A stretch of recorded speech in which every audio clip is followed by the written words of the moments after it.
Finished peanut oil can generally be divided into pressed peanut oil and leached peanut oil. Pressed peanut oil is made by pressing with a well-known oil press. The leaching process is to extract oil through solvent leaching. These two processes are also the two processes used in oil factories today. The oil content of peanuts is more than 40%, which is an oil with a high oil content. Therefore, most oil factories use the pressing process to produce peanut oil.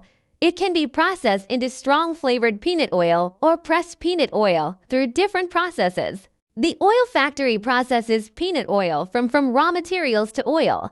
It needs to go through multiple processes such as cleaning, stone removal, crushing, softening, rolling, steaming, frying, pressing, filtering, refining, etc. These processes have the following functions. Cleaning and destoning. This is to remove impurities such as stones, sand, soil, and plant stems that are mixed in during peanut harvesting, transportation, and drying. This step can not only improve the quality of peanut oil, but also avoid the wear and tear of equipment caused by impurities.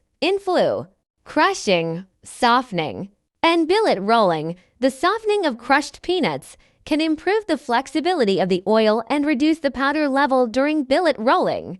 Rolling can process peanuts into thin slices, change the organizational structure of peanuts, expand the surface area, shorten the oil path, and facilitate the pressing and extraction of oil. Steaming and frying. This step of steaming and frying is to adjust the temperature and humidity of the peanut embryo so that it can be better pressed by the oil press to extract oil.